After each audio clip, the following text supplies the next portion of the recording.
And then do you help people like buy property down there and things like that as well? Yeah.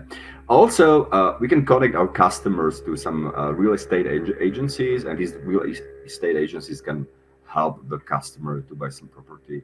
One of the cool thing about Paraguay is that it's cheap country. It's one of the cheapest country in South America. So for the same amount of money, you can have really good quality of life. So, for example, it's even maybe two times cheaper than Slovakia, maybe three times cheaper than the US, for example. Depends, like which state, of course, Mm-hmm. but it's very cheap country. And okay, just an example, like for example, it's the country of steaks. If you like a good steak, uh, you can buy like a good steak in the restaurant for less than $10, for example. You can imagine something Yeah. like that. In Slovakia, it costs $50, like a really good Mm-hmm. steak. This week on Monero Talk is sponsored by Cake Wallet. Store, send, receive, and exchange your Monero and Bitcoin safely on iOS and Android too. Cake Wallet is open source, and you always control your own keys. And by Stealth EX, an instant exchange where privacy is the top concern. Go to stealthex.io to instantly exchange between Monero and 450 plus assets without having to create an account or register, and with no limits, making Stealth EX a simple way to purchase Monero with crypto anonymously. Monero Talk is also made possible from contributions by viewers and listeners like you. And supporting us is easier than ever. By typing in monerotalk.crypto in your monero.com or Cake Wallet send address field to send us a tip. This week on Monero Talk, Douglas Tuman interviews Pavol Luptak, cypherpunk and self-described global opportunist. The two discuss firing all politicians and the Cherán social experiment in Mexico, being a digital nomad and living off of Monero as a global opportunist, the benefits of acquiring residency in crypto-friendly countries, the intricacies of owning property, the war on crypto, CBDCs, and much more. Monero Talk starts now. Pavol, what's going on, man? How are you? I'm fine. Thanks for asking. What's going on outside? I gotta ask because I do hear the noise. Is it like motorcycles driving by? What is it? It's like a general noise of Mexico City because I'm in the one of the most industrial zone district of Mexico City. So this is quite authentic. You have to survive it. Are you? Yeah, where are you? I mean, I don't really know Mexico City that well. Obviously, we're throwing the conference down Yeah, there, which is I can awesome. tell you. I Down can there. tell you I know the exactly. Roma district, and then I've walked from the Roma like into the city center. Like, Yeah, I don't know. Roma district is like a typical tourist district. I mean, the most like a industrial zone, which is called Tlalnepantla de Bas. Awesome. I think it's something from Aztec or Maya language. I have no idea, Uh-huh. but that's the name of the district. It's the north. It's quite developed, by the way, and it's noisy. I'm sorry. Yeah, no worries, man. So have you been to Mexico City a few times, or is this your first time? Yeah, I visited Mexico City many times in the past, and I have like maybe 7 times or maybe 10 times. Have no idea, because I visited like most Mexican states. Last time I visited Michoacan, which is considered to be one of the most dangerous Mexican state, and I visited very interesting state there, which is not state, a city, which is called Cherán. I'm not sure if you know what is Cherán. El Cherán. No, I don't think I've It's ever heard. very interesting political experiment, I would say, because this is like a city where probably 50,000 people live at the moment. And maybe 14 years ago, they had a lot of problems with narcos and like these narcotraficante, and they had they had like a lot of crimes, murders, and everything.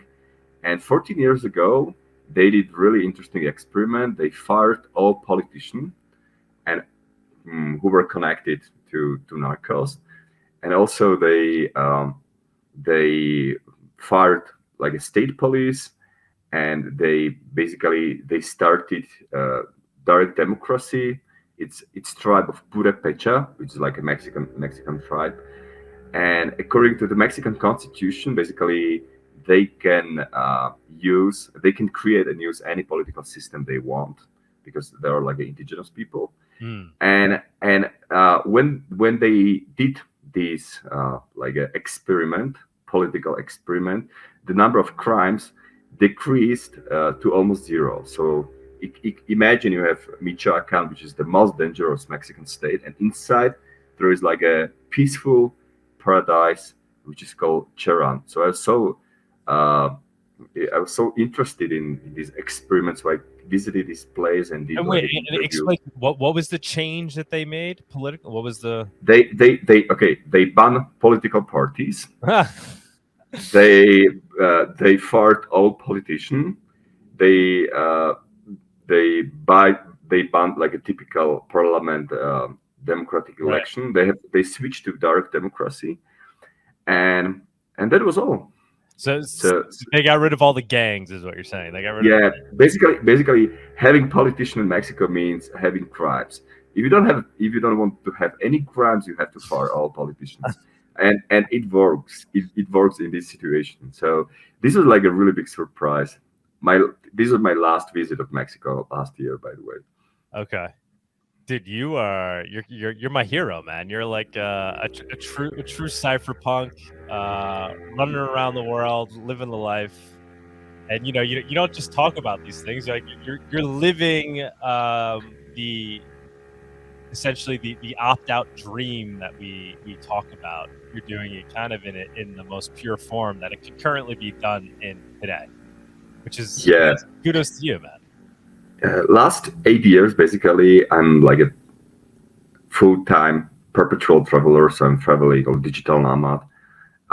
So I'm traveling full-time, and maybe I would say that I'm like a global opportunist, which probably doesn't sound so nice, but it basically means I'm just using benefits of different countries in the world. I decided to decentralize all aspects of my personal and economic life to different countries, and in such a way that it's the best and cheapest, basically. So that what I did, and what I'm still doing, by the way.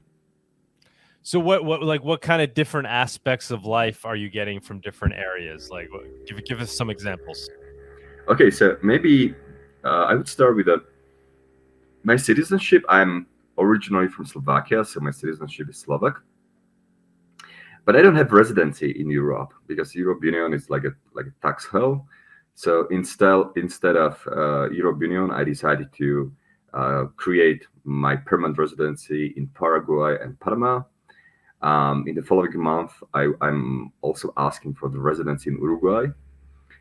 At the same time, I'm like a big crypto guy, especially Monero. Maybe I would describe my Monero experiences, but I still have to use like a bank account, despite the fact that 90% of my transactions are in crypto, also in Monero, like a lot. I have bank accounts in the non-CRS country. CRS is a global regulation, a common reporting standard. So it's so basically in non-CRS countries, I have more financial privacy. So I have the bank accounts, for example, in Georgia. I have the global healthcare insurance. So I use some company from the US for the global healthcare insurance. At the same time, I use like a global internet data SIM card from Hong Kong. And this is just example of my decentralization. I use the company. I have many companies, but I use companies for example, in the US. So from each country, I'm trying to use the best. I love it, man. I love it. I'm getting there. That's the plan, and I'm in transition, always getting closer and closer to the ideal, which is what you're doing.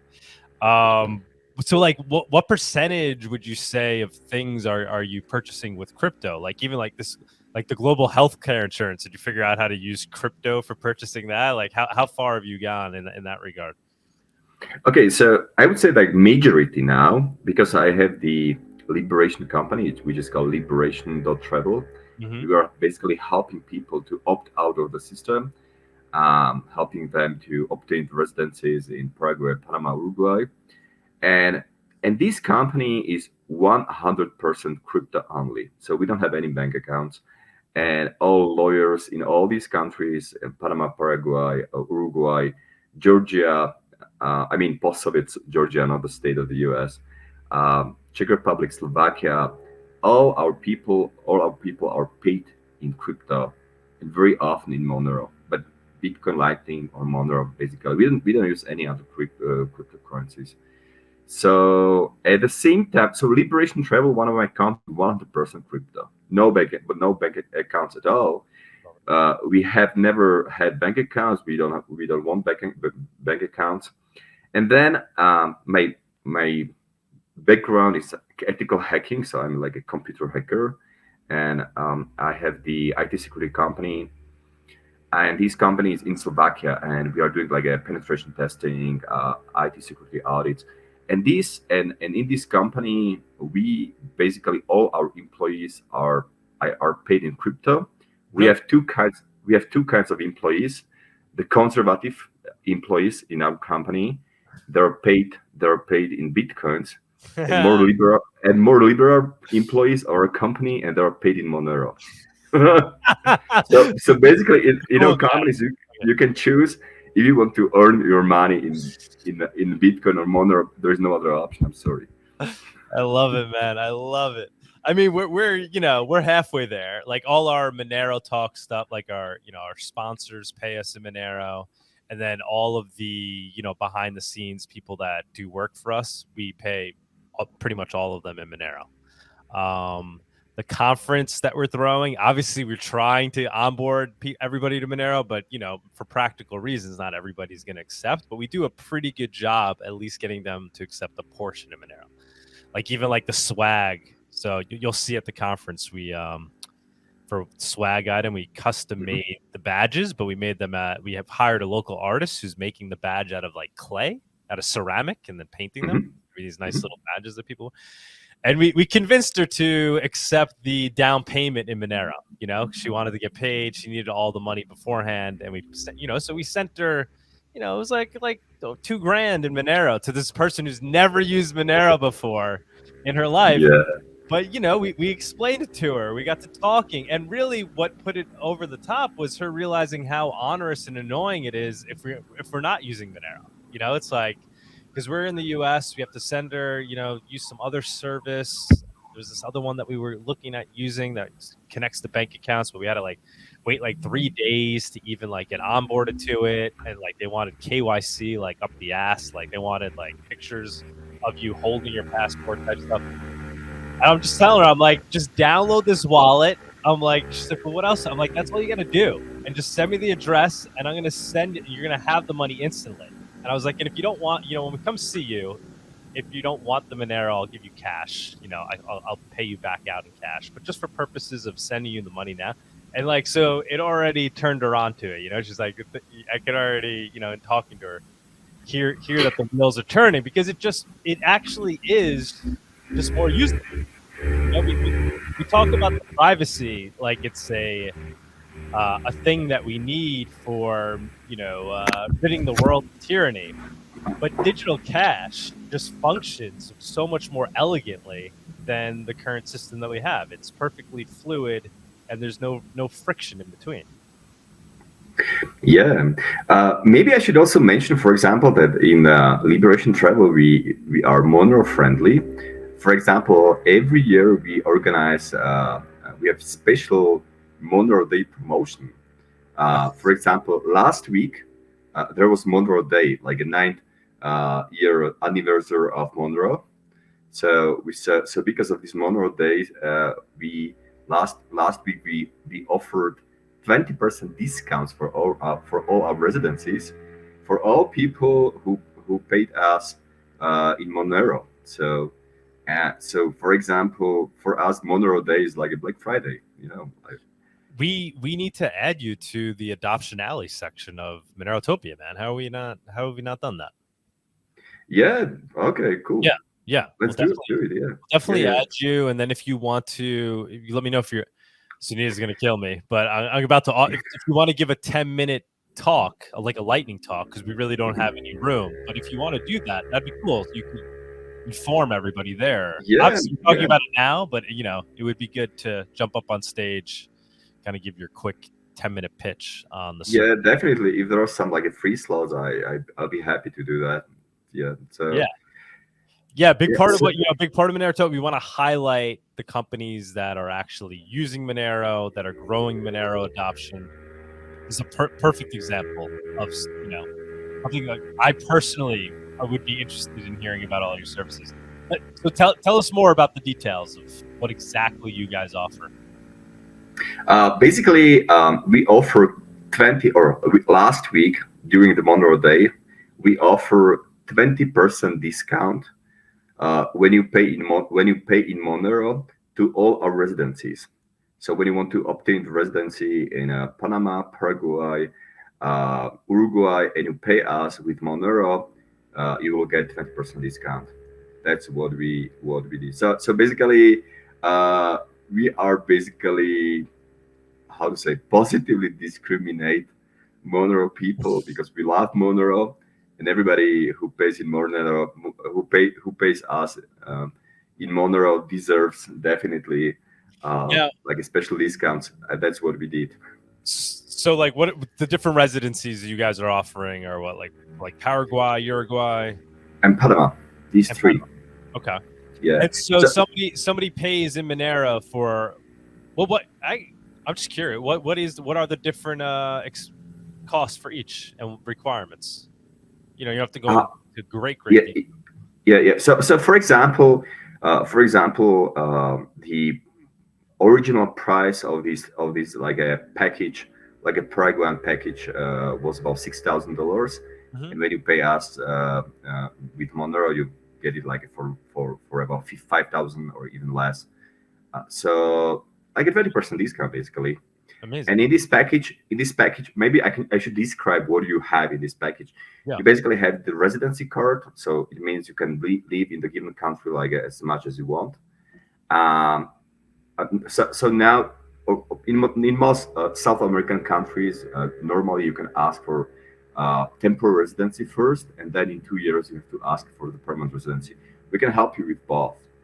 And then, so in this package, you have like a residency permit, you have national ID, which is called cedula, and you have you have tax residency, which is really important. So we basically register you to the local tax office. This is especially useful for Europeans, for example, because most Europeans, even if they don't live in the Europe Union and they live somewhere else, if they are not able to prove they have tax residency or the permanent residency in some other country, they basically, the tax office of their home country can still usurp they can still like take them to be like tax resident of the given European country. So this is extremely useful especially for Europeans, but also many other people. And we have a driving license, national ID, cedula, proof of address, which is very important. So basically, you can, if you want to register yourself at some crypto exchange somewhere, you can use Paraguayan proof of address, and the membership in our like a crypto Paraguayan community. Maybe you should know that we offer this service because we are a crypto only company. We offer it to crypto, mainly to crypto people. So 80% or maybe 90% of our customers are crypto only people, and maybe one third of them, they pay us in Monero. So basically we are helping crypto people.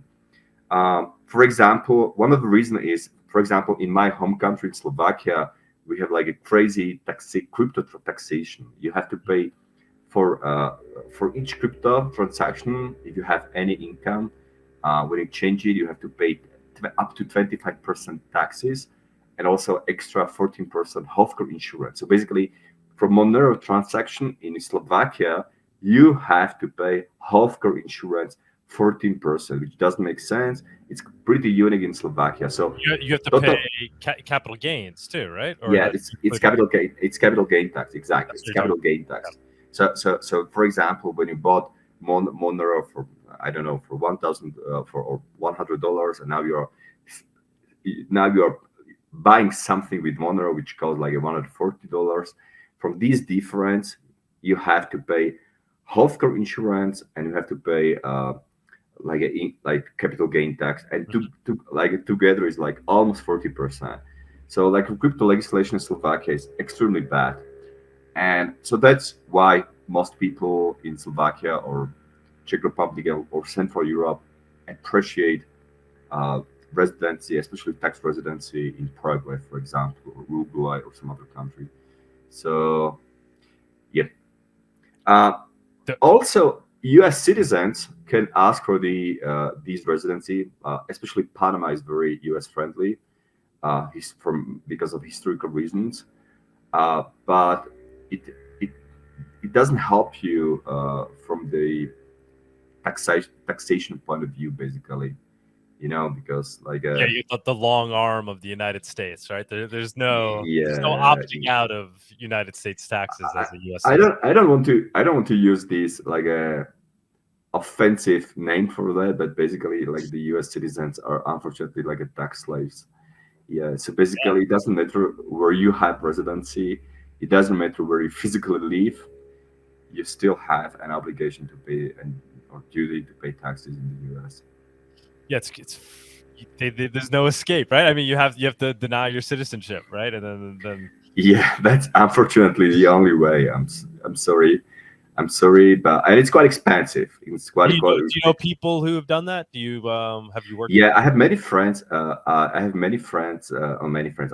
I know three people who are ex-Americans, like, and they were stateless people. So when they decided to give up their U.S. citizenship, they became like a stateless people with no citizenship at all. Mhm. And now one of them uh, obtained different citizenship. Another one is like a still stateless person, but it's definitely possible. It's definitely possible. But the problem is that if you decide to give up your U.S. citizenship, probably you won't be able to stay in the U.S. majority of your time. So if you plan to stay or live in the U.S., it's probably a good idea to keep your U.S. citizenship. Yeah. But if you want to live permanently in the U.S., it's probably a good decision from this point of view. So it depends what you want.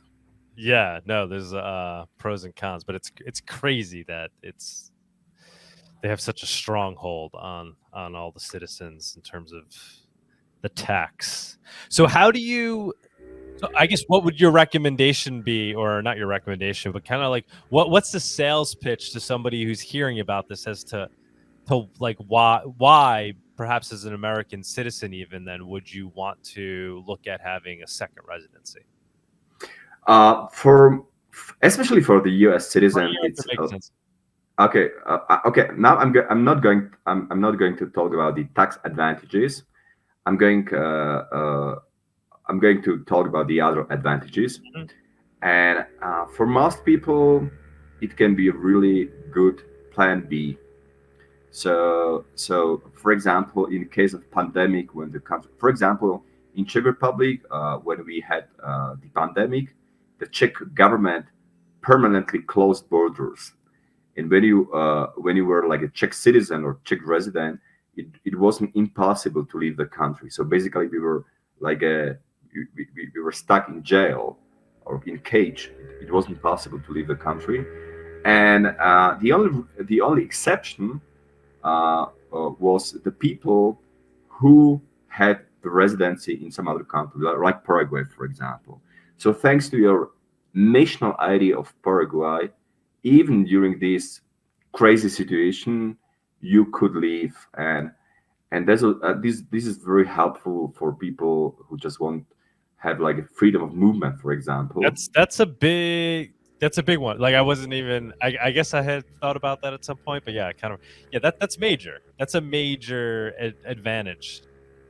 That's worth it right there, right? I mean, if you have the funds and you're a freedom-loving individual, there's a lot of value there, because as we know, the example you're giving, it's not too far-fetched for a scenario like that to happen again, given that what we just went through with COVID, right?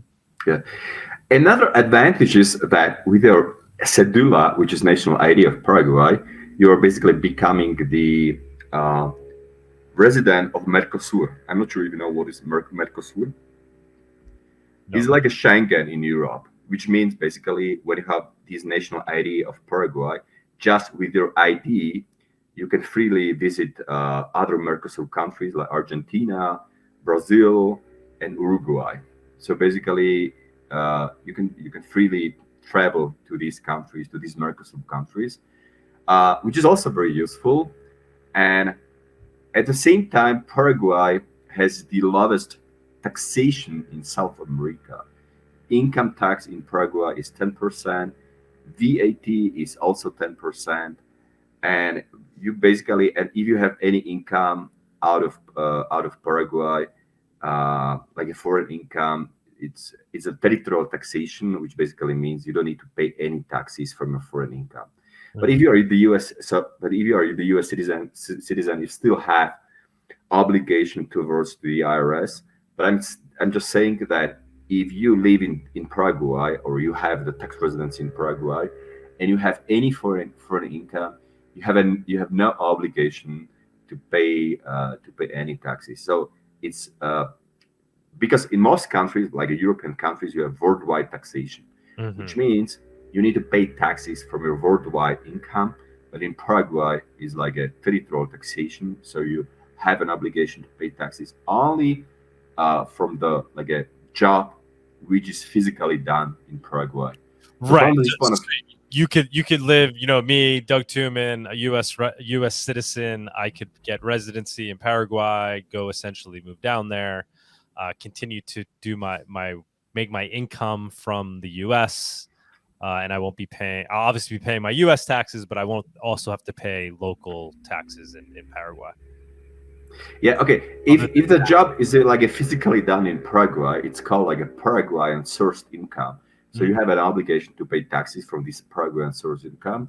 But if it is for the job, or if it is dividends from your foreign income, I mean from out of Paraguay, from abroad, basically, you don't need to pay any taxes, and even you don't need to declare it.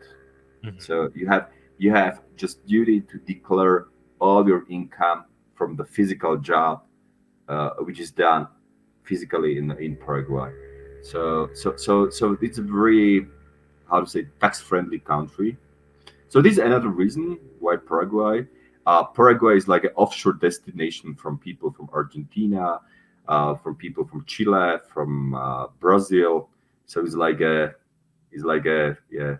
tax heaven, something like that, from all these other countries.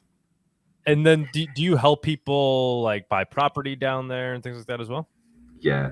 Also, we can connect our customers to some real estate agencies, and these real estate agencies can help the customer to buy some property. One of the cool thing about Paraguay is that it's cheap country. It's one of the cheapest countries in South America.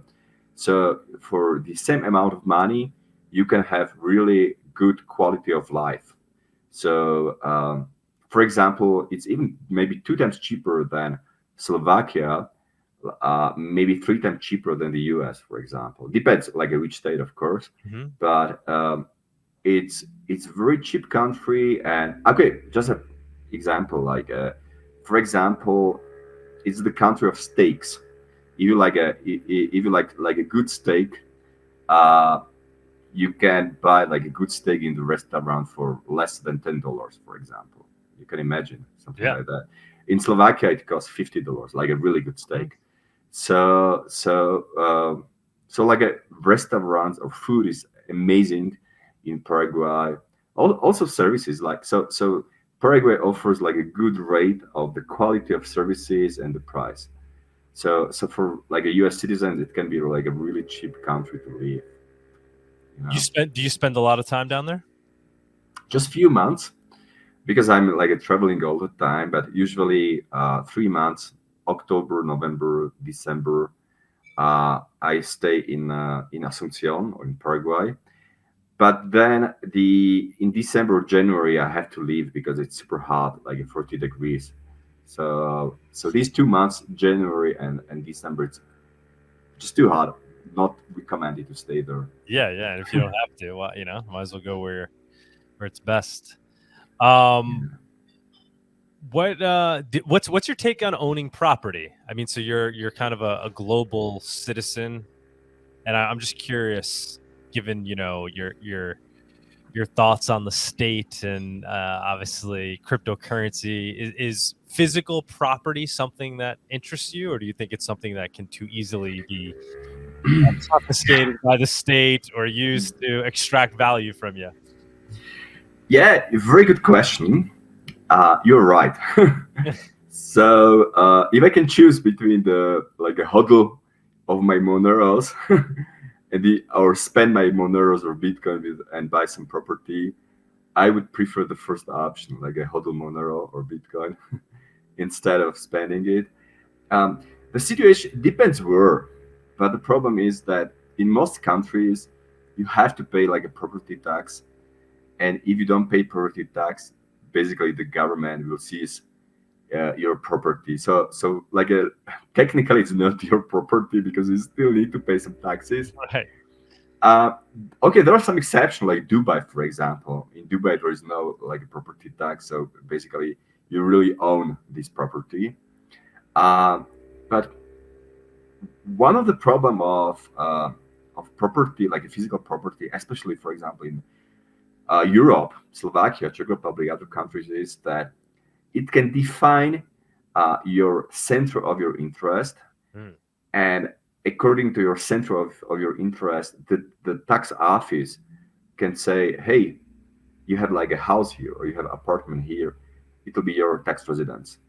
Okay, and it doesn't matter that you don't live in Slovakia, you have your property here. So right. So the thing is, when you are like a digital nomad and you don't want to have the tax residency in like a tax house like European countries, it's better not to own the physical property. Maybe I will change the opinion in the future, or maybe okay. If I to be sincere, I'm still open to own the properties like a company, so we can still create like an anonymous company in some Caribbean country, for example, and this Caribbean country can buy the property, so it's basically not associated with their like real identity.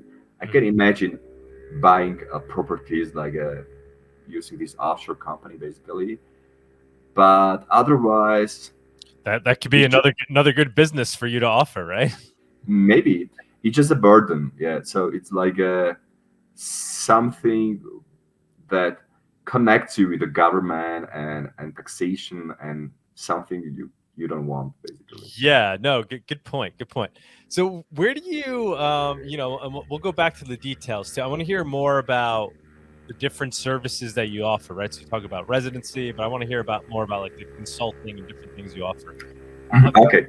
But wait, before that though, where do you, before I forget this other question, like, so where do you see things headed, right? So you see it as this always being a niche. Like I'm aspiring to it, right? I see the value in it. I want this lifestyle.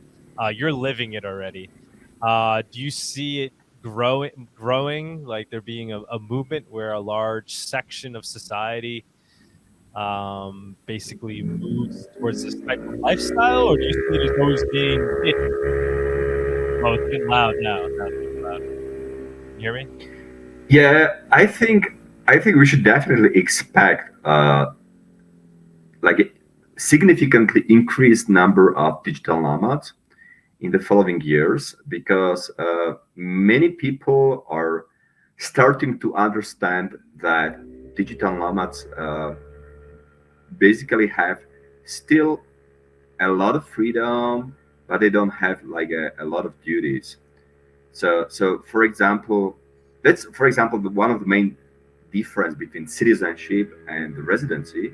For example, I'm the Slovak citizen, so I can live without the residency in Europe as much as I want.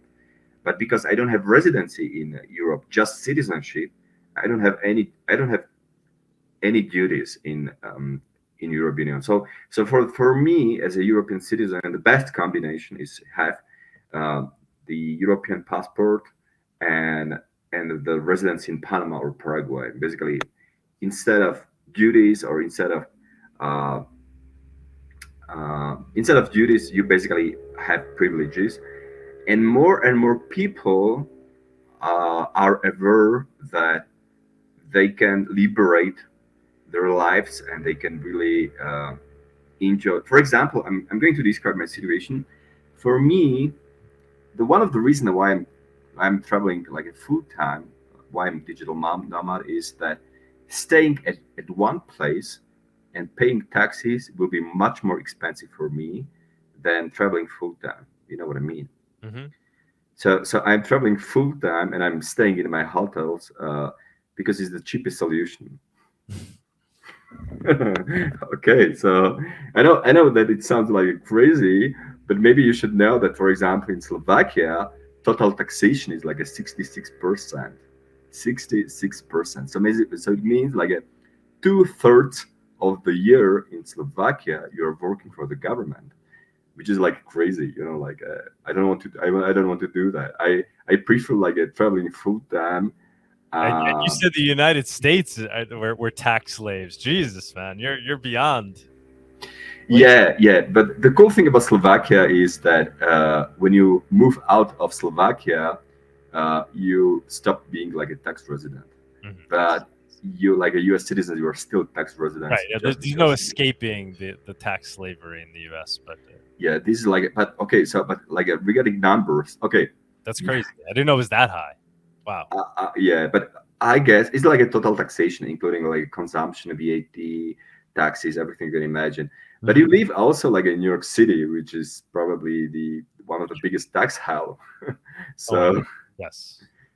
yeah, um, so I think the trend is growing.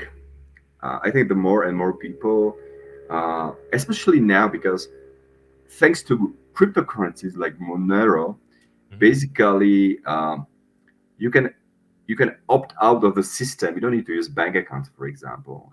You don't need to be like a victim of these KYC processes and everything. So that's also cool. And I can tell you like maybe 5 years ago, I couldn't imagine to have like a crypto only company not having because Liberation Travel, we are not like a crypto company. We are like a, how to say, residency company or opt out company. But 5 years ago, I couldn't imagine like a big crypto only company with no bank accounts. Now, in these days, I can imagine completely, and it's possible. So just usability of cryptocurrencies, including Monero, is like a uh, is better, and it's improving all the time. Like Do you think crypto will destroy the state apparatus? How far do you think it goes? How far? And give us talk about that too. And when do you think we get there? I know these are difficult questions. How are you thinking about these things? What do you see as being the end game? Let's say even 10, 20 years from now. Like, what's the new equilibrium we reach in terms of people and the state? to be sincere, when I'm just watching what is just happening, for example, in the U.S., there is like an open war uh, on crypto in the US and also in the European Union. One of the reasons is that the US and the EU central banks, they want to introduce like a CBDC, central banks digital currencies, and any decentralized crypto they perceive as a threat. So basically, if people if people stay using like a cryptocurrency like Monero or Bitcoin, uh, never ever the people will start using CBDC, uh, which is enforced and controlled by the government. So basically, I perceive cryptocurrencies to be existential threat for the governments, and enforcing CBDC is probably the only way how the government or especially in the US and the EU, can survive. Because if everybody in the future, if everybody will switch to crypto, and when people stop using like a government money like a USD or euro, and the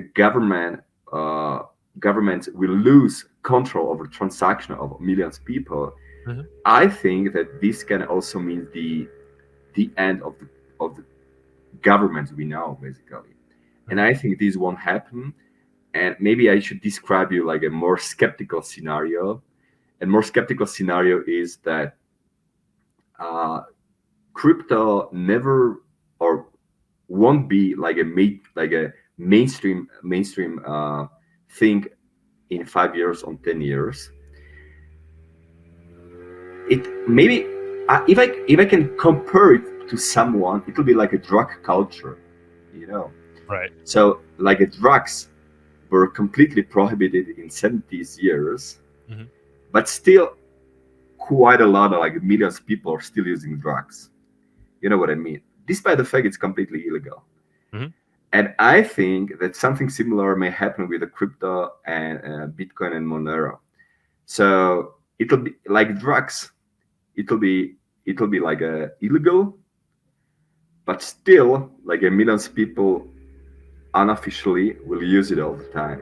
So basically, I'm sorry, but I'm expecting the similar fate of crypto users like a drug users. Well, Okay, it's a good analogy. Yeah, that's so sad though. That's depressing. so I don't so, know. so what I want to tell you, like Well, still a lot of people around us, take some drugs, but it's illegal, you know. And this will happen with the crypto too. So the governments will make it illegal, and everybody officially will use like a CBDC. But still, a lot of people around us will use crypto. No, but the crypto. But when you say no, I could see that with Monero, right? But you think that applies to crypto in general, like Ethereum and Bitcoin, or I mean, because it seems like crypto is pretty sticky and it's something people have fun with, and you know, you got Dogecoin.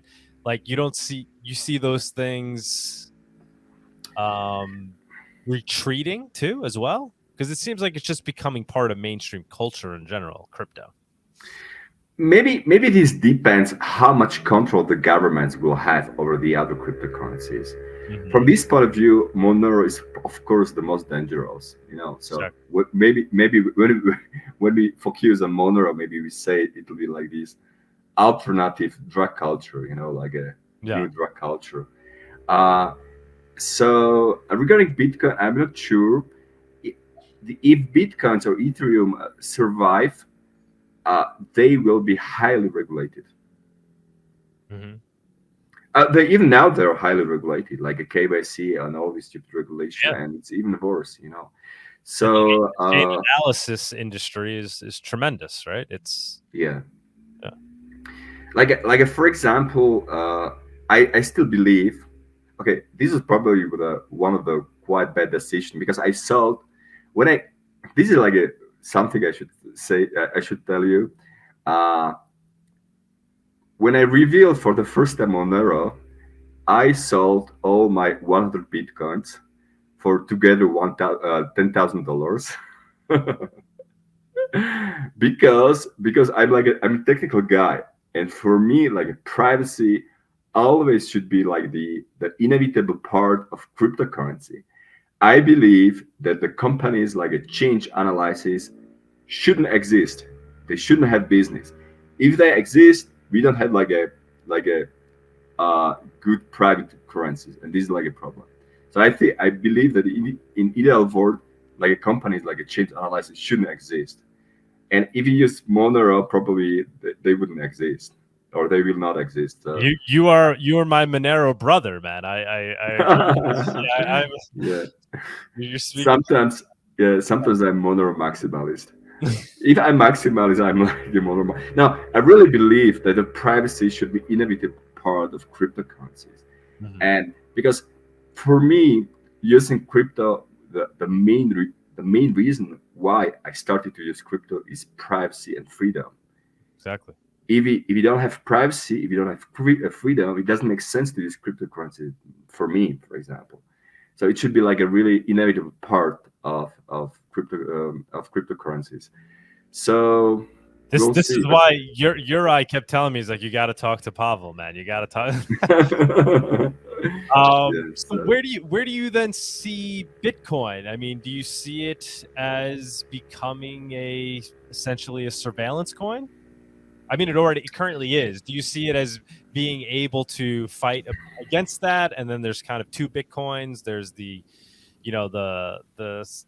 white Bitcoin where everybody can see and it's traceable, and then there's like dark Bitcoin. Do you? Yeah, like for example, there is even some improvements of Bitcoin regarding privacy. You have a coin join, for example. Recently, Bitcoin Trezor hardware wallet implemented coin join, so you can do you can achieve quite good privacy just using Bitcoins. At the same time, you have Bitcoin Lightning. Also, Bitcoin Lightning provides you some kind of privacy. It's definitely more private than using on-chain transaction, for example. So I think that even like a privacy of Bitcoin is improving. So, for example, I don't understand that some central crypto exchanges or like a crypto cards, for example, they support Bitcoin Lightning, which is also like quite anonymous, and they don't support Monero. It's for me it's strange, but yeah, and this is also strange that like a centralized crypto or more centralized crypto exchanges, they stopped supporting Monero, which is like a big shame, I think. Yeah, I'm just tweeting out right now. Sorry for getting distracted for a second. I just want to tweet out to the audience, anybody's out there, the Monerotopia. So you're going to be at Monerotopia, right? I mean, you're already in Mexico City. Yeah, definitely. That's one of the reasons why I came here. I can't wait to hang out with you in person, man, and have some mezcal. I'm very much looking forward to this. Cool, definitely. Let's meet. I'll be back. I'm going to do hiking to the Mexican mountains, but I'll be back. Okay. If I survive, I hope so. But I want to climb to the highest Mexican peaks, like 5,000 meters. So awesome, man. We'll see. Yeah. Beautiful. Yeah, we're gonna have coffee at the conference from Gratuitous. We have some of our coffee comes from Mexico, comes from Oaxaca. And I have a question to you. I also will have a presentation in Prague for Monerotalk. Okay. Are you planning to come to Monerotalk to Prague? Yes, definitely, man. I always wanted to go to I can't pronounce Parnelli Polis. How do you pronounce it? Parnelli Polis. By the way, yeah, I'm one of the co-founder of this Parnelli Polis. I know we gotta. There's so much I want to talk to you about, man. I mean, you're gonna have to be on the show multiple times. I hope you don't mind, but yeah, no, I want obviously MoneroCon. I love MoneroCon to begin with, but the fact that it's there, it's kind of like a dream come true because I that's been on my cypherpunk bucket list to go to an event over there. So it's very cool that it will be MoneroCon there. I'll get to check it out. Yeah. One of the reasons why I love all these Monero conferences is that it's really full of enthusiasm. Because I attended with you, I attended Monero conference in Lisbon last year, and it was like a small conference, but I really enjoyed it. And all these people, they were full of enthusiasm, and it was like a first Bitcoin conferences like 10 years ago. And now I visited the biggest Bitcoin conferences, and it's like just too mainstream, too commercial, So I'm still enjoying these Monero conferences more than Bitcoin conferences. Yeah, I mean they've kind of lost their charm. And I mean, do you think that's just is that just growing pains? I don't know how long Monero can stay base as well, right? I mean, or is it just by its very nature? I guess we always will, right? What do you think? Well, we'll have an easier time maintaining that cypherpunk culture, I think, Monero, right? Yeah, I think okay, so what I believe is that even if Monero doesn't become like the mainstream, it will be still. I think it becomes mainstream in the case of like a dark market, for example. Yeah, so it'll be like a standard of this cypherpunk culture or alternative culture. So I'm more than sure that Monero will survive. I have no doubt. Do you see it becoming useful beyond digital cash purposes, and becomes like another store of value, like a digital gold for its security, like an offshore bank, a way for people to hold, like we were joking around before, right? Like you said, you'd rather hold Monero than own property, right? Because at the end of the day, perhaps one of the most securest assets you can hold on to, right? Because of its privacy too, right? Nobody knows how much you have, and they don't know whether or not you actually have it. Do you view it in those terms as well? Yeah, personally, I think that Bitcoin has already won the race when we are talking about the store of value. So I don't think that something will replace Bitcoin. It's basically like a officially in a cryptocurrency in the whole crypto community, Bitcoin is accepted like a store of value.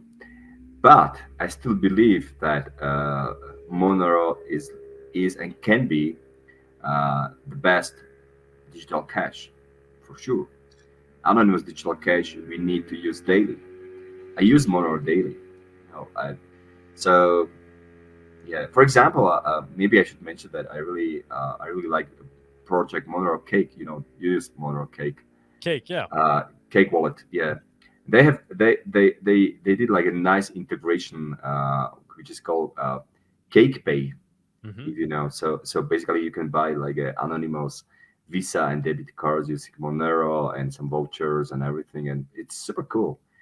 And I think that we definitely need more such projects, just to for Monero to become digital cash. Definitely. So personally, I perceive Monero like a digital cash, Mm-hmm. and still, and in case of Monero, in case of Bitcoin, Monero is like a Bitcoin store of value. Yeah, I mean, I agree. Yeah, obviously, digital cash, but I ultimately see that tying into being a store of value, just like the conversations we're having here. I mean, ultimately, I feel like somebody that finds their way into Monero for digital cash purposes also ends up seeing the value in holding the cash, right? Yeah. As just pure network effect, as more people have Yeah. a larger demand for it, and given its fixed, a mission, it's going to, simple supply demand, right? And it'll go up in value. Maybe I should mention, I'm not sure if this is like a good or bad from Monero, but many of my friends, they used to say that Monero is their favorite stablecoin. Yeah. I think that comes from its base utility, potentially, partially. I mean, I guess practically, it's mostly because it's not as available on the exchanges, so it's not as easy to ape into it or to click the sell button, right? Because it's not on these centralized exchanges. So people who do get it, it takes a little bit more work to obtain, and it's a little bit more difficult to liquidate. And I think because of that, it kind of gains some stability. Maybe I should. Okay, I predict bright future for Monero in the situation that the government finds some way how to control or how to spy the efficiently most cryptocurrencies like Bitcoin, Ethereum. Mm-hmm. So I think that in this situation, maybe millions of people or millions of crypto users will start to search for like a privacy aware alternative like Monero. So maybe the gold age of Monero is still in the future ahead of us. So we'll see. But I think that the price of Monero can still increase significantly when people were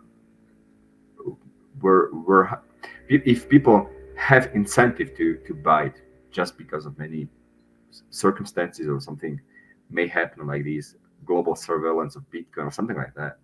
So I still believe that the price of Monero can go up significantly when something like this, some kind of dystopia scenario happens. Yeah, I mean, and we've already seen these scenarios play out, right? I mean, I think the Canadian trucker thing was a big eye opener for a lot of people who said, "Wait a minute, that's supposed to be the use case for Bitcoin, right? It's censorship resistant, unconfiscatable money."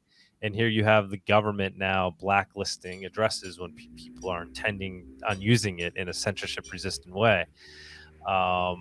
So I think these dystopian scenarios are right around the corner. I think a big one will be, I think it's funny that people say Bitcoin is like perfectly unconfiscatable when it's literally the most confiscated asset compared to any, there's never been larger confiscations of private property than what the government has achieved with Bitcoin, right? Yeah, The value, really billions and billions of dollars worth of Bitcoin have been confiscated from people, taken away.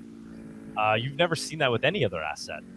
So it's actually the most confiscatable asset we've had. Now, whether or not Bitcoin somehow solves that, it seems like it's moving. Moves in the opposite direction. And if anything, the state.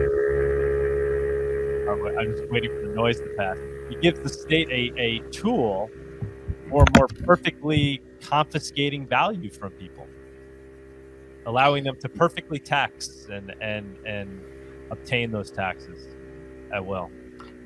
Yeah, definitely. And one thing, what is necessary to mention is that Bitcoin can be split to like to different branches. You can have like a KYC, government approved Bitcoin, and then you have you can have tainted Bitcoin. And this is like a problem that Bitcoin doesn't have fungibility. So in the future, when this happens, and like it can happen because you have like a transparent Bitcoin history, so you can it's quite easily to say these these are like a good Bitcoins, these like a bad Bitcoins. So when this happens, maybe people start to look for cryptocurrencies with a fungibility property like Monero. Because I believe that fungibility should be really inevitable part of cryptocurrencies. When you basically cannot say easily this is good Monero or this is like a bad Monero. So yeah, so I believe that in the future it will be time of it will be high time of fungibility. So people will look for something else just because this will be like a quite important criteria for to decide what to use. For sure, man. For sure. Have you mentioned it kind of in passing before, but have you been following the regulation in Europe specifically? I think there were just some new news coming down about what was it called, the MiCA legislation? It's called like a MiCA, Yeah, and it's really bad. It's really bad. It's like a super. Can you tell us about that? Are you following it? Yeah. Basically, okay. I didn't study it properly, but it basically means that like all centralized exchanges or providers, they need to make full KYC. I'm not sure if there are even any limits if it is not from zero. For example, now in Slovakia, you have to do when you have ATM machine, like a Bitcoin ATM machine, for example, you have to make KYC from zero. So it basically means it doesn't make sense to do this Bitcoin or crypto ATM business in Europe. And many of my friends, they moved other ATM, like a crypto ATM machines to Panama or Uruguay or Paraguay. So basically, these MiCA crypto legislation introduced a lot of really unnecessary, stupid bureaucracy, and which basically okay. So they expect that this stable environment will attract crypto companies, but it will happen completely opposite. Like in most crypto companies, they will just leave. Maybe I can tell you one crypto company which is quite popular, and they left European markets, and it's Xapo. I'm not sure if you know Xapo. Xapo crypto card. Xapo crypto card. Yes, They're- the card that you can use to. Yeah. So for example, they completely left the European market. They don't offer their services, the crypto cards, to European customers. Then I have another friend who moved out completely, from the European Union, from Slovakia and Czech Republic, and they took their Bitcoin ATM machine to South America. So yeah, I don't know details. I'm not sure if these details are really known, like technical details, but basically it will kill crypto. There is no good. Yeah, I don't know the details either. We got to do we'll do a show on it. Maybe get somebody who's an expert to come talk about it. But yeah, I thought one of the potential ramifications is going to be unhosted wallets, right? So people that are holding, have an iPhone wallet, something like a Cake wallet, even those providers are going to be forced to basically KYC AML their users, right? So we're not even talking about centralized exchange. As I know, the only in MiCA, the only exception are like a peer-to-peer crypto exchanges. In this situation, there is no need of KYC, but if you use like any centralized solution where it's possible to enforce this regulation, everybody has to make this KYC process. Well, there is like an exception.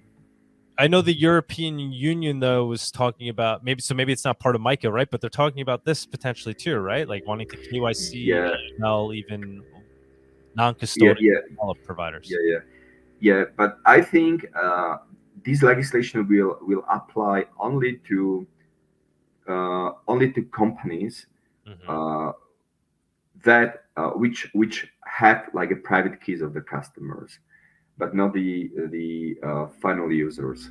Oh, okay. Like, as I know, the current state should be like all these regulations are enforced to crypto companies or crypto providers that handle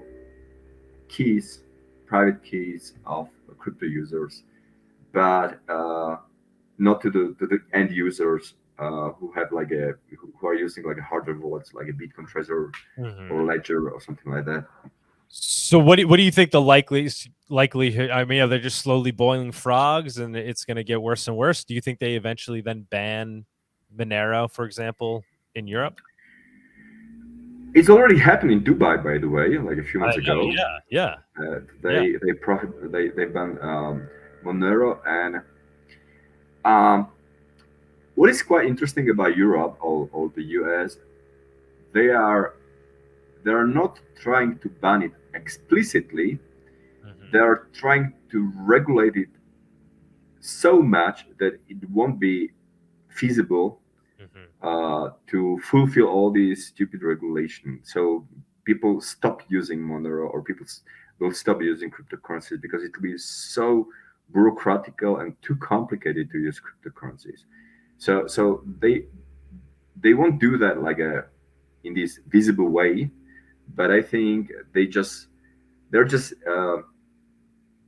passing the crypto legislation to decrease incentive of people to use cryptocurrencies. That's what is happening. Right, they're killing it with regulation. They're killing it, but not like a totalitarian country, like directly, like let's ban Monero, for example. Right.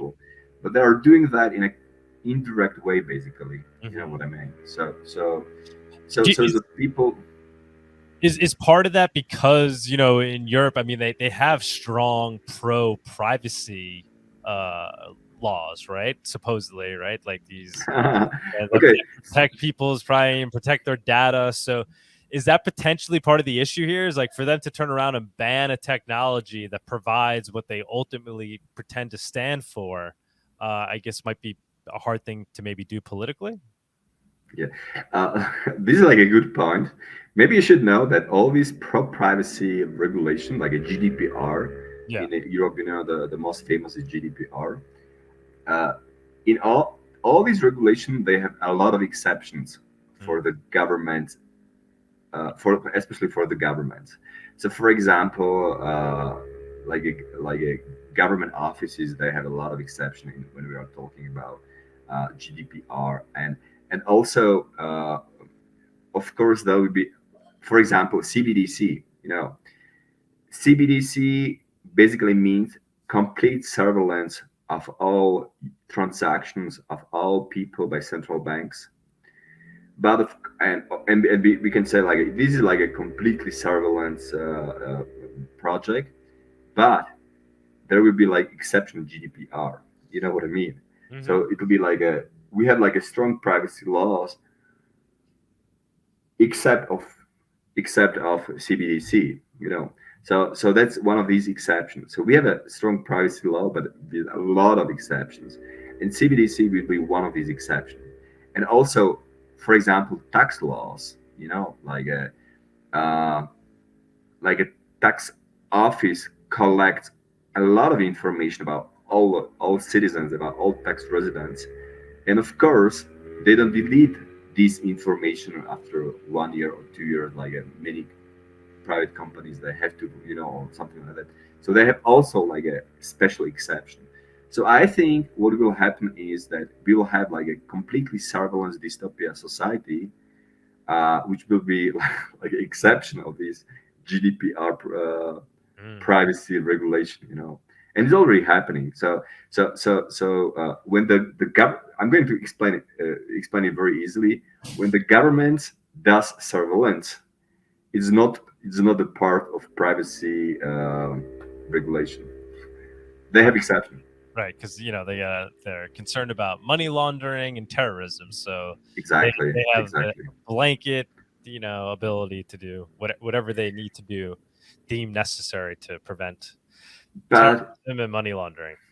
yeah, but if I can summarize it, I think the situation, like a legal situation, will be worse in the future, especially in the US and especially in the EU, just because all these countries they want like in a really in a 1 or 2 years enforce CBDC. Maybe you know in the US there is like a project which is called Fed Now. Yeah. Like Fed is launching in July this year, like a Fed Now. Yes. Many people they used to say they say that it should be like the beginning of CBDC, complete surveillance of transaction in the US. So this government project, okay, so Fed is not the government organization; it's a private organization, but it's like a government organization. So this government like a project, CBDC project, will survive only when the most of population don't use or won't use cryptocurrencies, decentralized cryptocurrencies. So that's the reason why they just need to kill them. That's quite easy. Yeah, they need to push people into Fed Now or whatever your CBDC is. They need to move them away from crypto. Yeah. So and it's especially in the US, it's like an open war now on crypto. So you can see it like they're just killing crypto. You know, like it's exciting times though, man, and you know. It just, I don't know about you, but it just motivates me more, right? I mean, look at us over here, you know, Monerotopia. Yeah, anyway, a madman on a conference. Yeah, like a crypto users, as I told you, in the worst case, will be like a new drug users. You know what I mean? They can't stop. They can't. I mean, they know it can't be stopped, but they can slow things down and try to wield power over it as it slowly grows. And we'll see. I mean, like I did say, I mean, there is that one factor where it is really motivating more those that are on the side of crypto to fight back, and it's different than any other recent movement in that it's bootstrapped and funded, and it's comes with its own game theory in terms of how it's working with the current system and the motivation. Maybe, yeah. There's motivations for people to participate in it that may that are part of the current, that are already benefiting from the current system. They're getting pulled into crypto.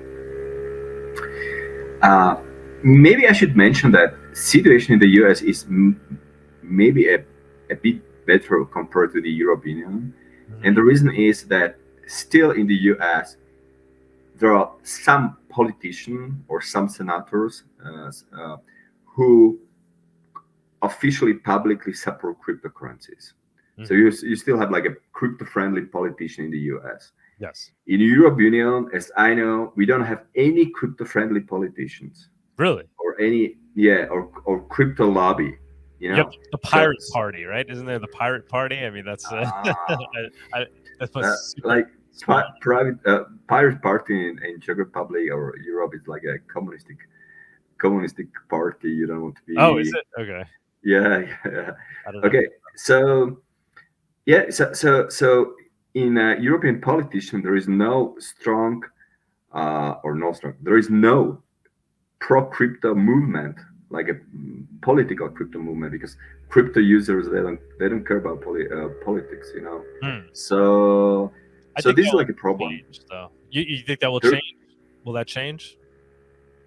I'm not sure. So there is no political opposition. So basically it means that CBDC, of course, it will be approved and it will be enforced and it will be used, because like nobody cares about crypto in at this political level in the EU, So I'm really skeptical about the European Union, and at least in the US, you have some, how to say, competition, anti-crypto, pro-crypto people.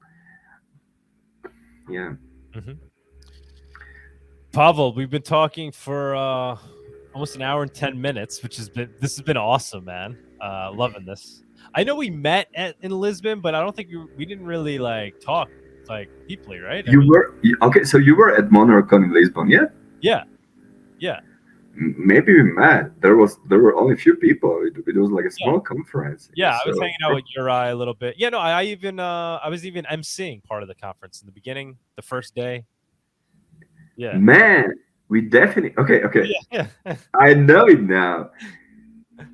You had these Monero glasses, yeah? Yeah.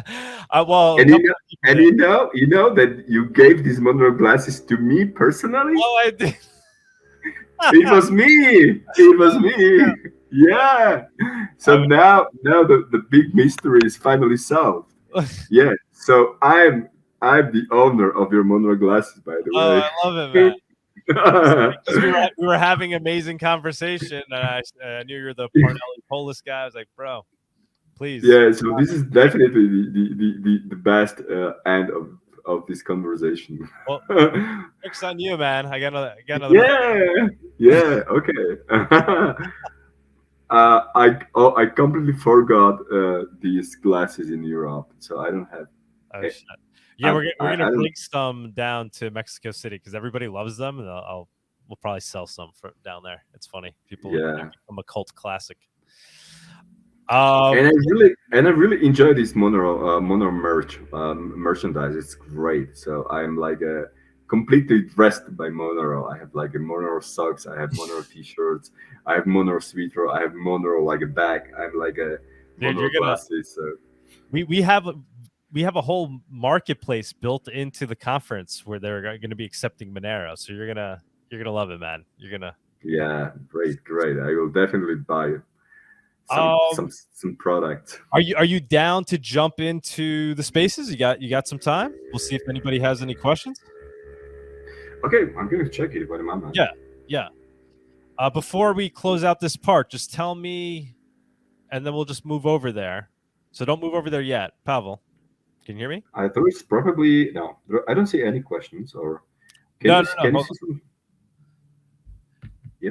We'll go in there. We'll jump into the spaces. But before we do that, just tell me. Let's end this interview. Just tell people where they can learn more about you, businesses that you run, your websites. Just get all that information out there now so people can hear it. Yeah, great. I'm already joined to this Monero Talk space, so I'm going to write some information there, and yeah. Well, say it here though. Say it here. Tell people. Okay, so my personal website. I have my personal website. It's quite easy to remember. Mm-hmm. It's called opportunist.global. So that's my personal website, and my company website that helps you to liberate or to opt out of the system. It's called liberation.travel. So Okay. also quite easy to remember. So liberation.travel and opportunist.global. It's my website, and at this website you can find more information. Maybe you should check. I wrote a quite comprehensive article, which is called Global Opportunist Handbook, where you can find more information about flag theory.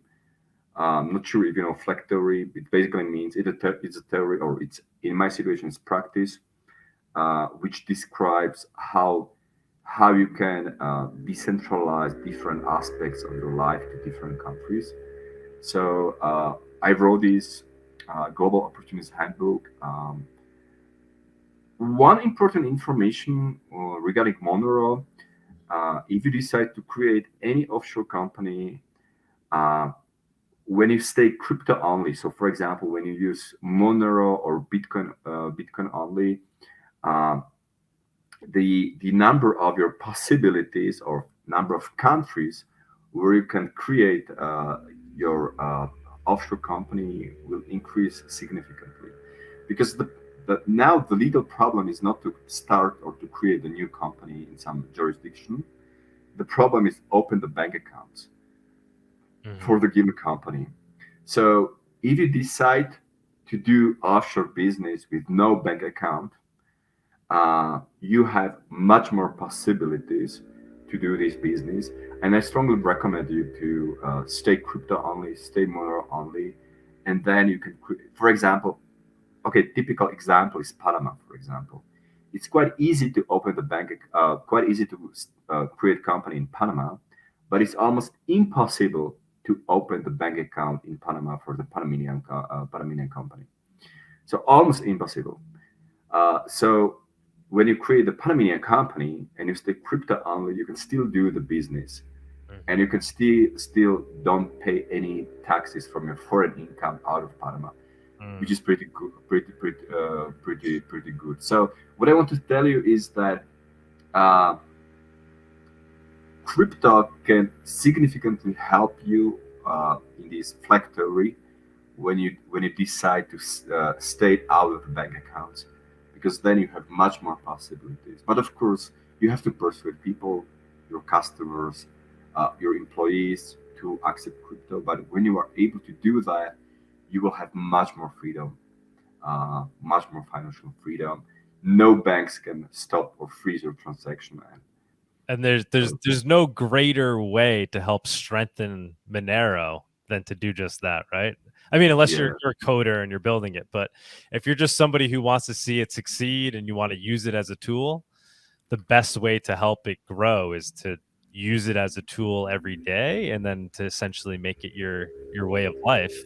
And then those that depend on you also end up using it. So it's just the best way for us to achieve the end goal as well, right? Definitely. Awesome, man. Thank you so much for doing this. Thank you for joining us on this week's episode. We release new episodes every week. You can find and subscribe to our show on YouTube, Odyssey, iTunes, Spotify, Stitcher, or wherever you listen to podcasts.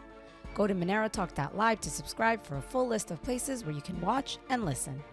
If you want to interact with us, guests, or other podcast listeners, you can follow us on Twitter. And please leave us a review on iTunes. It helps people find the show, and we are always happy to read them. So thanks so much, and we look forward to being back next week.